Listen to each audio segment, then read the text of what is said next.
हरे कृष्णा। श्री चैतन्य चरितामृत आदि लीला चैप्टर 10। चैतन्य वृक्ष के स्कंध, शाखाएं तथा उपशाखाएं। मैं भ्रमरों के समान उन भक्तों के चरण कमलों में बारंबार नमस्कार करता हूँ जो चैतन्य महाप्रभु के चरण कमलों के मधु का निरंतर आस्वादन करते हैं। यदि कुत्ते जैसा अभक्त भी किसी प्रकार से ऐसे भक्तों की शरण में पहुँच जाता है तो उसे भी कमल के फूल की सुगंधि का आनंद प्राप्त होता है। श्री चैतन्य महाप्रभु तथा नित्यानंद प्रभु की जय हो, श्री अद्वैत प्रभु की जय हो और श्रीवाद समेत चैतन्य महाप्रभु के भक्तों की जय हो। माली तथा वृक्ष के रूप में श्री चैतन्य महाप्रभु का वर्णन अकल्पनीय है। अब इस वृक्ष की शाखाओं के विषय में ध्यान से सुनिए।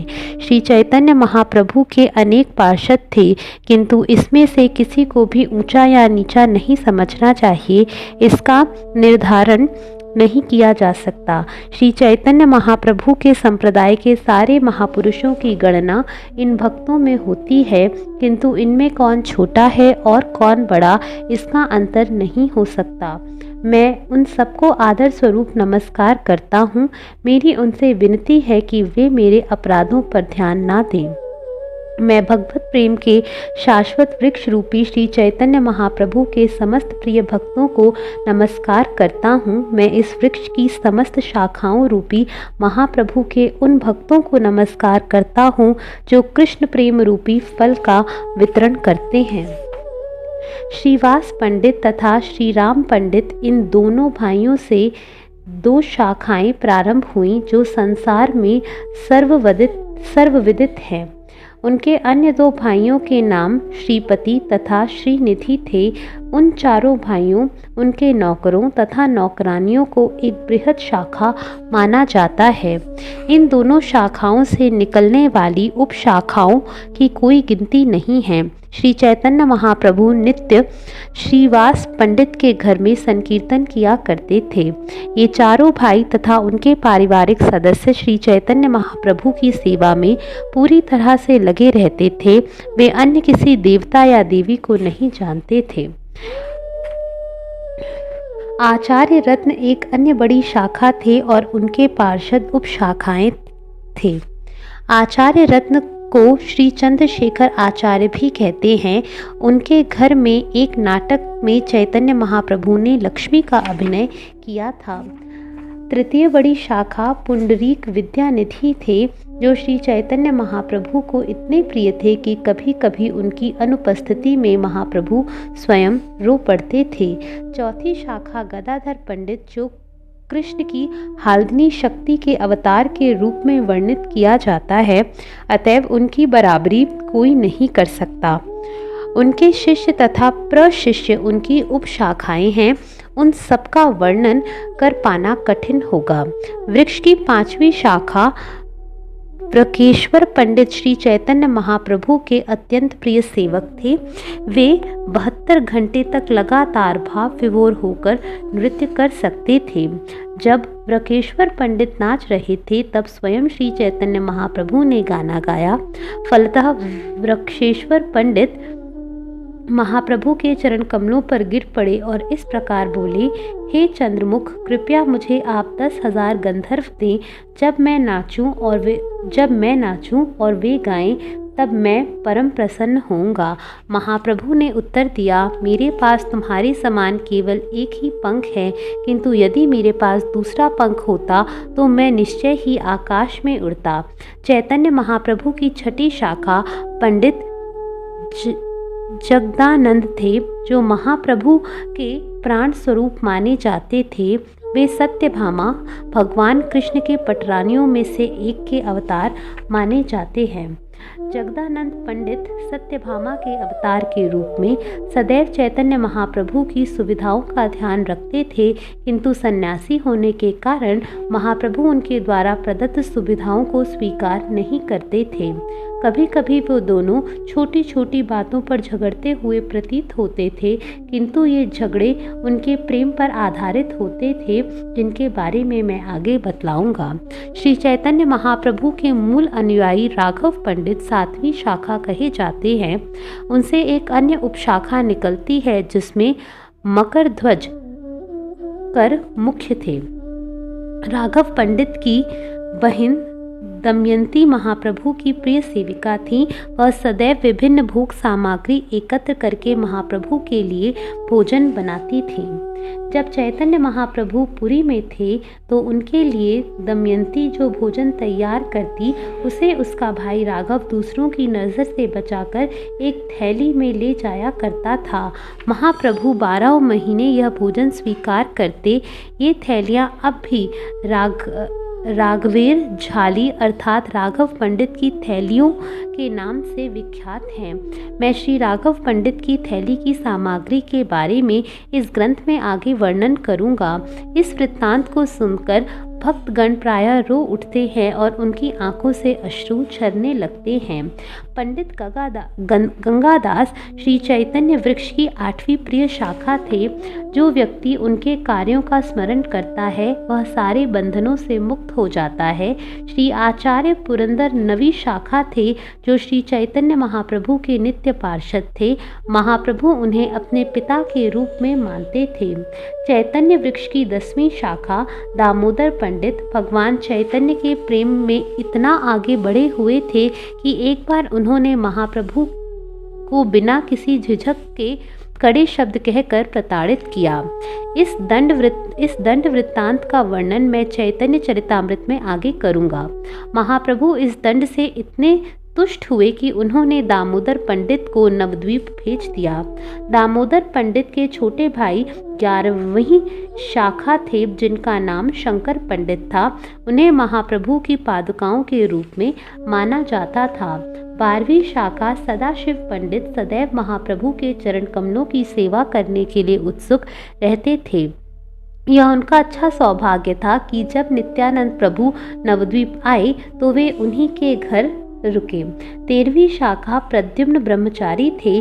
चूँकि वे भगवान नृसिंह के उपासक थे इसलिए श्री चैतन्य महाप्रभु ने उनका नाम बदलकर नृसिंह नंद ब्रह्मचारी कर दिया था।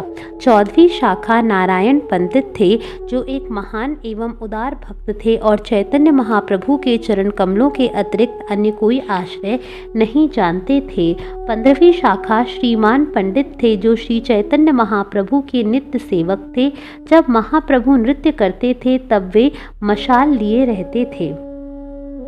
16वीं शाखा शुक्लांबर ब्रह्मचारी अत्यंत भाग्यशाली थे क्योंकि चैतन्य महाप्रभु परिहास करते हुए या गंभीर होकर उनसे भोजन मांगते थे और कभी कभी उनसे बलपूर्वक छीन कर खा लेते थे।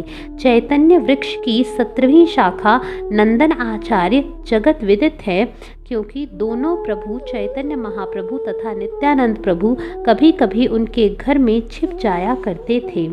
श्री चैतन्य महाप्रभु की सहपाठी श्री मुकुंद दत्त चैतन्य वृक्ष की एक अन्य शाखा थे। जब वे गाते थे तब श्री चैतन्य महाप्रभु नाचा करते थे।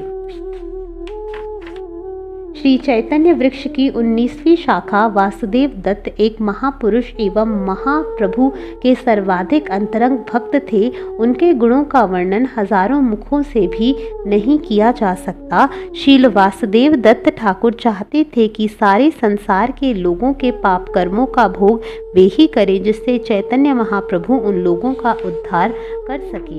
चैतन्य वृक्ष की 20वीं शाखा हरिदास ठाकुर थे। उनका चरित्र अद्भुत था। वे निर्बाध रूप से प्रतिदिन 3 लाख बार कृष्ण नाम का जप करते थे।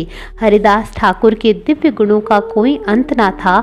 यहाँ मैं उनके गुणों के मात्र एक अंश का ही उल्लेख कर रहा हूँ। वे इतने महान थे कि अद्वैत गोस्वामी ने जब अपने पिता का श्राद्ध संस्कार किया तो उन्हें ही पहली थाली भेंट की। उनके उत्तम गुणों की तरंगे प्रहलाद महाराज के जैसे थी। जब मुसलमान शासक ने उन्हें दंड दिया तो उन्होंने अपनी भौं तक नहीं उठाई। हरिदास ठाकुर के दिवंगत होने पर स्वयं महाप्रभु ने उनके शरीर को अपनी गोद में लेकर बड़े ही भावावेश में नाचने लगे। शील वृंदावन दास ठाकुर ने चैतन्य भागवत में हरिदास ठाकुर की लीलाओं का विशद वर्णन किया है। जो कुछ शेष रह गया है उसे मैं इसी पुस्तक में आगे बतलाने का प्रयास करूंगा। श्री हरिदास ठाकुर की एक उपशाखा में कुलीन ग्राम के निवासी थे। इनमें से सत्यराज खान या सत्यराज वसु सर्वाधिक प्रसिद्ध थे, जिन्हें हरिदास ठाकुर की पूरी कृपा प्राप्त थी।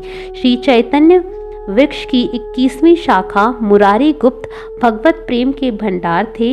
उनकी अत्यधिक दीनता तथा विनयशीलता से महाप्रभु का हृदय द्रवित हो उठता था। शील मुरारी गुप्त ने ना तो कभी अपने मित्रों से कोई दान लिया, ना ही किसी से कोई धन लिया। वे वैद्य का कार्य करके अपने परिवार का भरण पोषण करते थे। जब मुरारी गुप्त अपने रोगियों का उपचार करते तो उनकी कृपा से रोगियों के शारीरिक तथा आध्यात्मिक दोनों तरह के रोग कम हो जाते थे। श्री चैतन्य वृक्ष की 22वीं शाखा श्रीमान सेन श्री चैतन्य महाप्रभु के अत्यंत आज्ञाकारी सेवक थे। वे श्री चैतन्य महाप्रभु के चरण कमलों के अतिरिक्त और कुछ नहीं जानते थे। 23वीं शाखा श्री गदाधर दास सर्वोपरि समझे जाते थे, क्योंकि उन्होंने सारे मुसलमान काजियों को हरिनाम कीर्तन करने के लिए प्रेरित किया था। वृक्ष की 24वीं शाखा चैतन्य महाप्रभु के अत्यंत विश्वास पात्र सेवक शिवानंद सेन थे। जो कोई महाप्रभु का दर्शन करने जगन्नाथपुरी जाता है वह श्री शिवानंद सेन के यहाँ आश्रम, आश्रय और मार्गदर्शन पाता। वे प्रतिवर्ष भगवान चैतन्य का दर्शन करने के लिए भक्तों की टोली को बंगाल से जगन्नाथपुरी ले जाया करते थे। यात्रा पर जाते समय वे सारी टोली का खर्च वहन किया करते थे।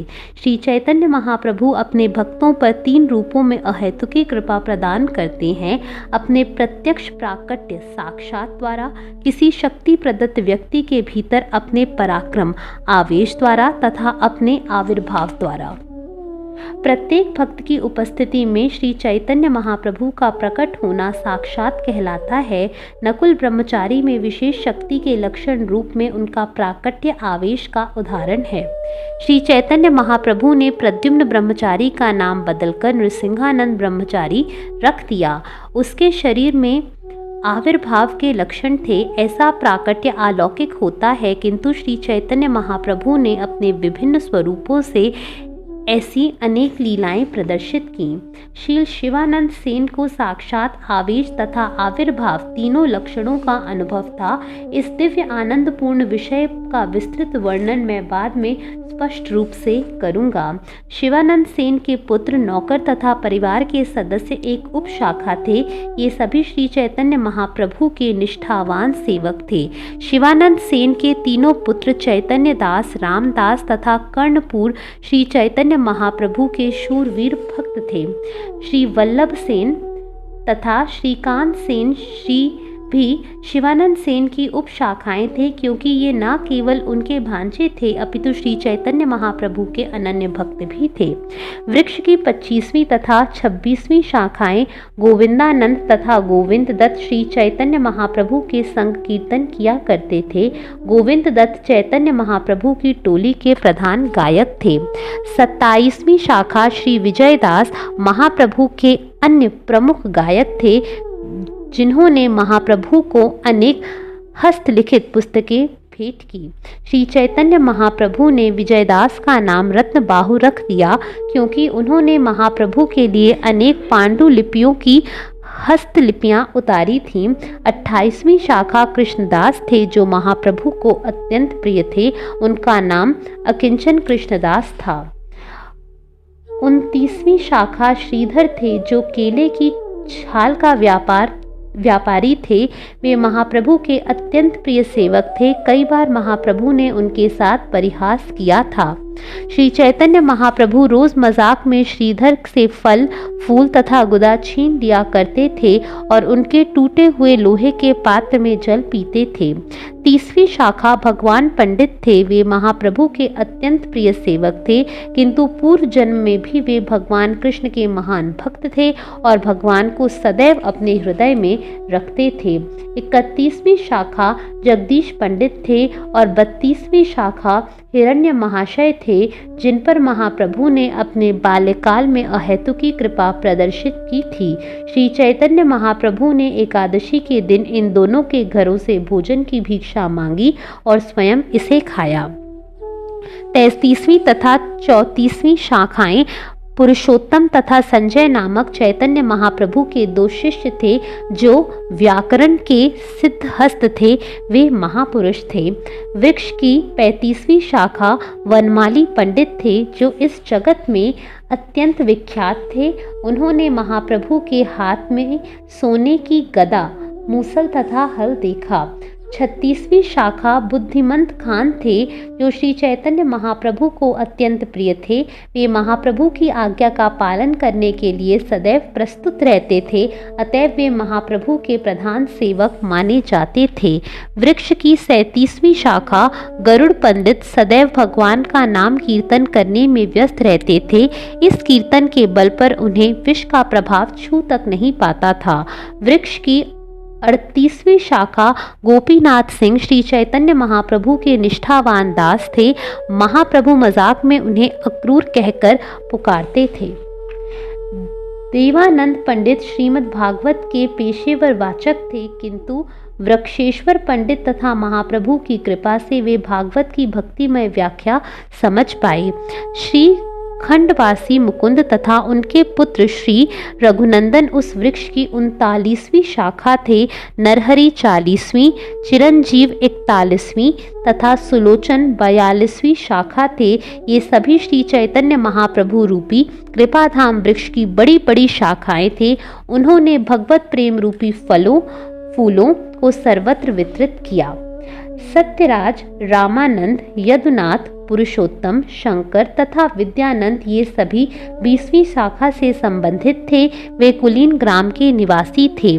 वाणीनाथ वसु की अगुवाई में कुलीन ग्राम के सारे निवासी चैतन्य महाप्रभु के सेवक थे और चैतन्य महाप्रभु ही उनके एकमात्र प्राण तथा धन थे। महाप्रभु ने कहा, औरों की बात जाने दें, कुलीन ग्राम का कुत्ता भी मेरा प्रिय मित्र है। कुलीन ग्राम के सौभाग्य के विषय में कोई कुछ वर्णन नहीं कर सकता। वह इतना दिव्य है कि झाड़ू देने वाले भी सुअर चराते समय हरे कृष्ण महामंत्र का कीर्तन करते हैं। वृक्ष के पश्चिम की ओर की 43वीं, 44वीं तथा 45वीं शाखाएं श्री सनातन, श्री रूप तथा अनुपम थे। ये सब में श्रेष्ठ थे।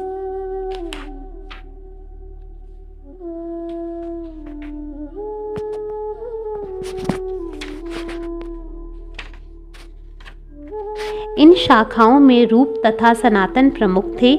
अनुपम, जीव गोस्वामी तथा राजेंद्र आदि उनकी उपशाखाएं थे।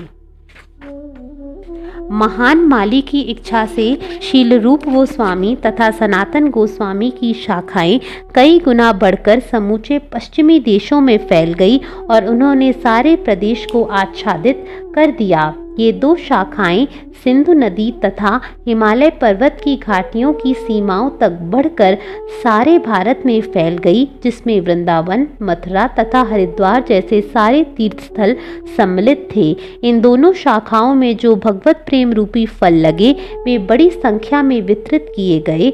इन फलों को चखकर हर व्यक्ति उनके लिए उन्मत्त हो उठा।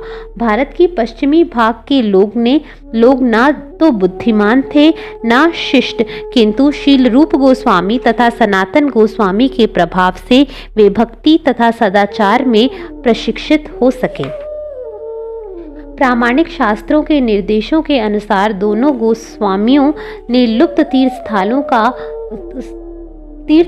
का पुनरुद्धार किया और वृंदावन में अर्चा विग्रहों की पूजा का सूत्रपात किया। 46वीं शाखा श्री रघुनाथ दास गोस्वामी थे, जो श्री चैतन्य महाप्रभु के अत्यंत प्रिय सेवक थे। उन्होंने महाप्रभु के पूर्ण शरणागत होने और उनके चरणों में निवास करने के लिए अपनी सारी भौतिक संपत्ति का परित्याग कर दिया। जब रघुनाथ दास गोस्वामी जगन्नाथपुरी में श्री चैतन्य महाप्रभु के पास पहुँचे तो महाप्रभु ने उन्हें अपने सचिव स्वरूप दामोदर के हाथों सौंप दिया। इस तरह वे दोनों मिलकर महाप्रभु की गुह्य सेवा करने लगे। उन्होंने जगन्नाथपुरी में रहकर 16 वर्षों तक महाप्रभु की गुह्य सेवा की और महाप्रभु तथा स्वरूप दामोदर दोनों ने तिरोधान के बाद वे जगन्नाथपुरी छोड़कर वृंदावन चले गए। श्री रघुनाथ दास गोस्वामी की इच्छा हुई कि वे वृंदावन जाकर रूप तथा सनातन के चरण कमलों का दर्शन करें और फिर गोवर्धन पर्वत से कूदकर अपना प्राण त्याग दे। इस प्रकार शील रघुनाथ दास गोस्वामी वृंदावन आए और शील रूप गोस्वामी तथा सनातन गोस्वामी से मिले तथा उन्हें प्रणाम किया, किंतु इन दोनों भाइयों ने उन्हें मरने की अनुमति नहीं दी। उन्होंने अपने तीसरे भाई के रूप में स्वीकार करके अपने साथ रख लिया। चूंकि रघुनाथ दास गोस्वामी स्वरूप दामोदर के सहायक थे, अतएव वे महाप्रभु की लीलाओं के बाहरी तथा भीतरी तथ्यों से बहुत कुछ परिचित थे। इस तरह रूप तथा सनातन दोनों भाइयों ने उनसे इनके विषय में सुना करते थे।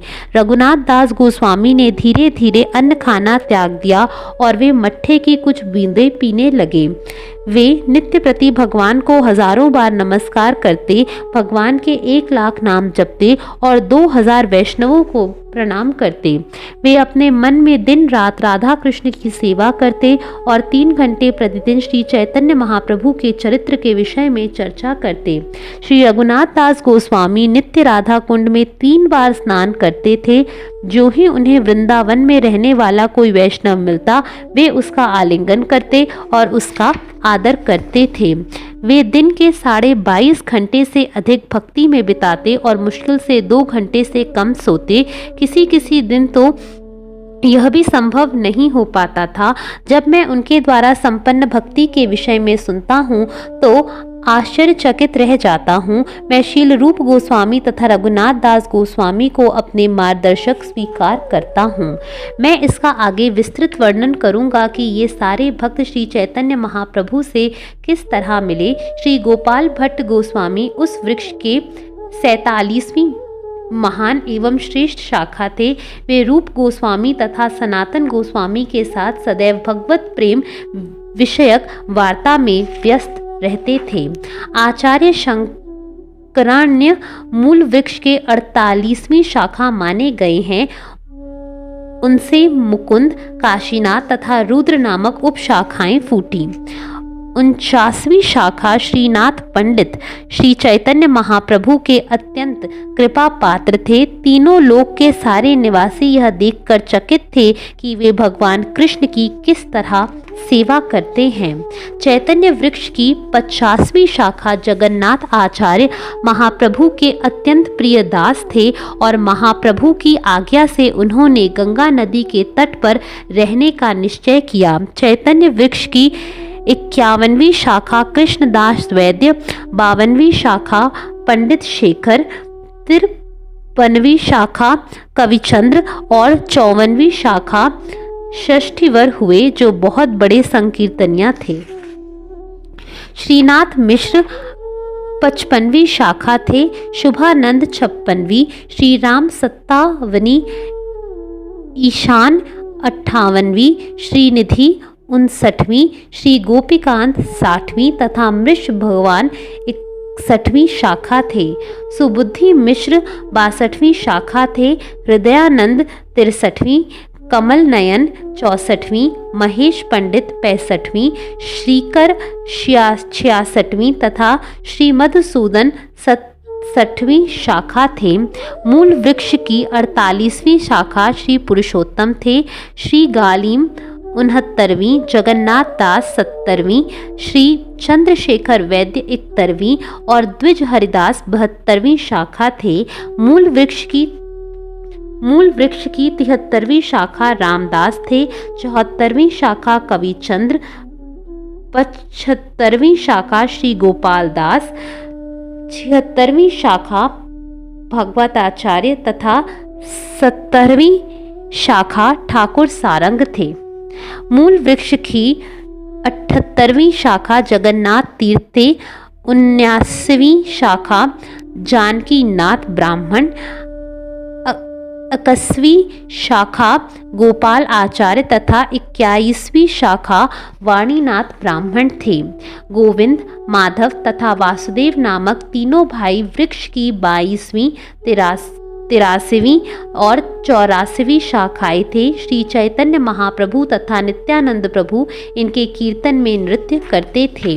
रामदास अभिराम सदैव सख्य भाव में मग्न रहते थे। उन्होंने 16 गांठ वाले बांस की बांसुरी बनाई थी। श्री चैतन्य महाप्रभु की आज्ञा से जब नित्यानंद प्रभु प्रचार हेतु बंगाल वापस गए तब उनके साथ साथ 3 भक्त भी गए। ये तीनों भक्त थे रामदास, माधव घोष तथा वासुदेव घोष। किंतु गोविंद घोष श्री चैतन्य महाप्रभु के साथ जगन्नाथपुरी में रह गए। इस तरह उन्हें परम संतोष हुआ। भगवताचार्य चिरंजीव, श्री रघुनंदन, माधवाचार्य, कमलाकांत तथा श्री यदुनंदन ये सभी चैतन्य वृक्ष की शाखाओं में से थे। वृक्ष की 29वीं तथा 90वीं शाखाएं जगाई तथा मधाई श्री चैतन्य महाप्रभु के सर्वाधिक कृपा पात्र थे। ये दोनों भाई इसके साक्षी थे जिन्होंने यह प्रामाणिक किया कि महाप्रभु का पतित पावन पतितों के उद्धारकर्ता नाम सार्थक है। मैंने महाप्रभु के बंगाल के भक्तों का संक्षिप्त विवरण प्रस्तुत किया है। वास्तव में उनके भक्तों की संख्या अनगिनत है। मैंने इन सारे भक्तों का विशेष रूप से वर्णन इसलिए किया है क्योंकि वे महाप्रभु के साथ साथ बंगाल तथा उड़ीसा में रहे और उन्होंने अनेक प्रकार से उनकी सेवाएं की। अब मैं श्री चैतन्य महाप्रभु के जगन्नाथपुरी के कुछ भक्तों का संक्षेप में वर्णन करूंगा। महाप्रभु के साथ साथ जो भगवानगण जगन्नाथपुरी में रहे उनमें से 2 परमानंदपुरी तथा स्वरूप दामोदर महाप्रभु के हृदय और प्राण समान थे। अन्य भक्तों में गदाधर, जगदानंद, शंकर, व्रकेश्वर, दामोदर पंडित, ठाकुर हरिदास, रघुनाथ वैद्य तथा रघुनाथ दास उल्लेखनीय हैं।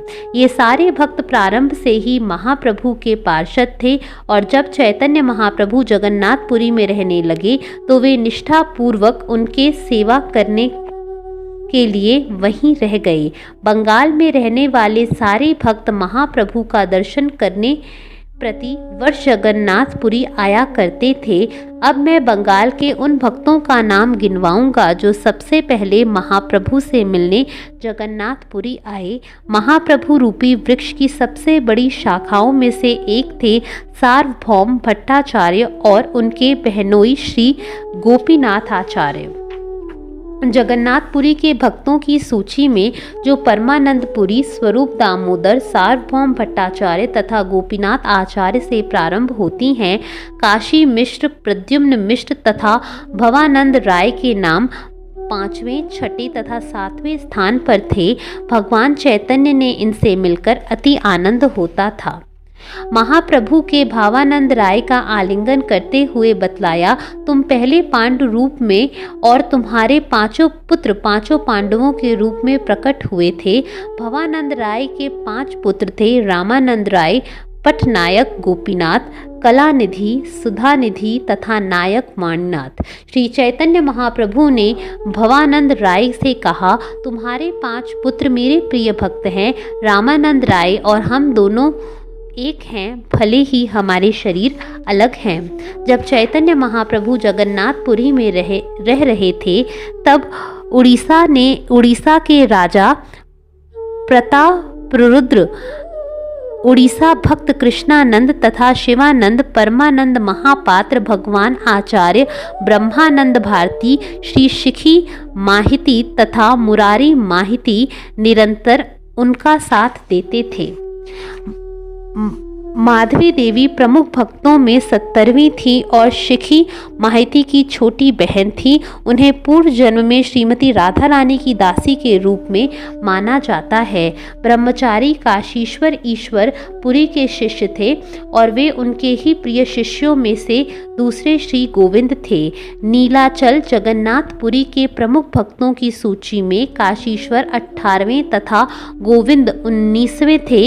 ईश्वरपुरी के तिरोधान के समय दी गई आज्ञा के अनुसार वे दोनों श्री चैतन्य महाप्रभु का दर्शन करने जगन्नाथपुरी आए थे। काशीश्वर तथा गोविंद दोनों श्री चैतन्य महाप्रभु के गुरु भाई थे।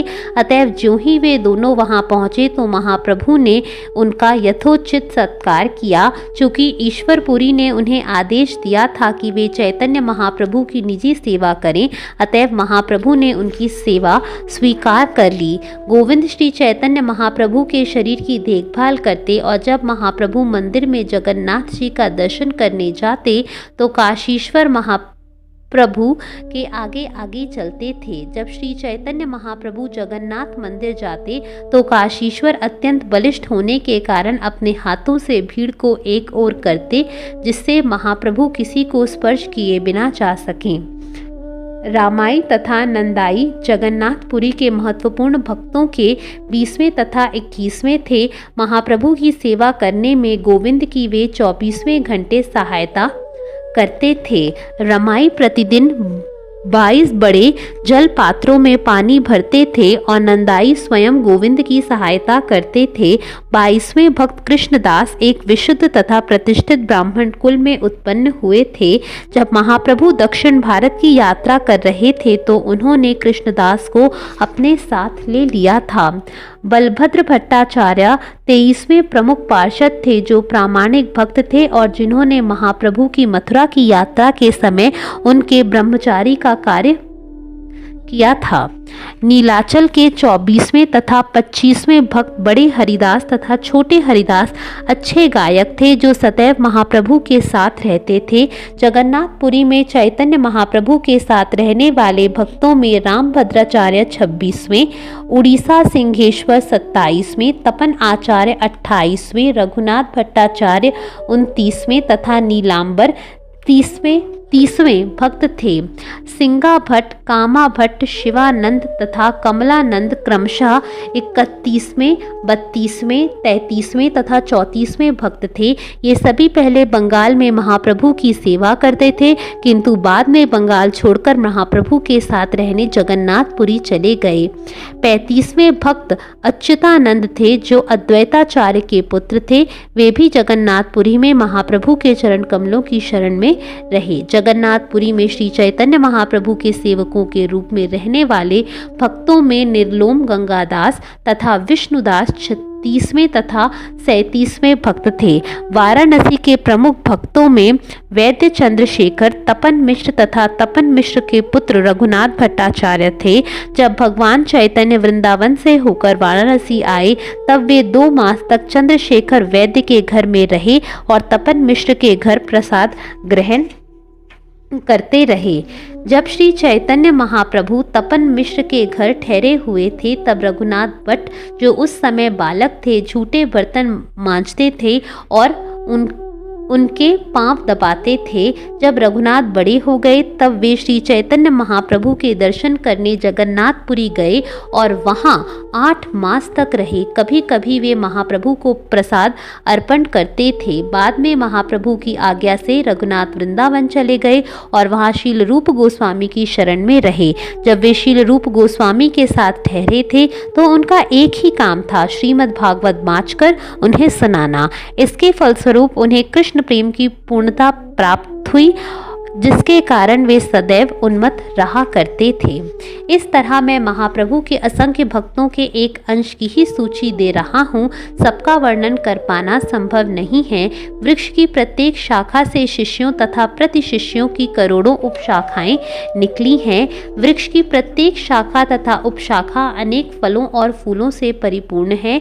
वे कृष्ण प्रेम के जल से विश्व को अपालवित करती हैं। श्री चैतन्य महाप्रभु के भक्तों को की प्रत्येक शाखा की शाखा अनंत आध्यात्मिक शक्ति और अनंत महिमा है। यदि किसी के 1000 मुख भी हों तो भी उनके कार्यकलापों की सीमाओं का वर्णन कर पाना संभव नहीं होगा। मैंने श्री चैतन्य महाप्रभु के विभिन्न स्थानों के भक्तों का संक्षिप्त वर्णन किया है। 1000 मुखों वाले शेष भी उन सब की सूची नहीं बना सकते। श्री रूप तथा श्री रघुनाथ के चरण कमलों में प्रार्थना करते हुए और सदैव उनकी कृपा की आकांक्षा रखते हुए मैं कृष्णदास उनके चरण चिन्हों पर चलते हुए श्री चैतन्य चरितामृत का वर्णन कर रहा हूँ। हरे कृष्णा।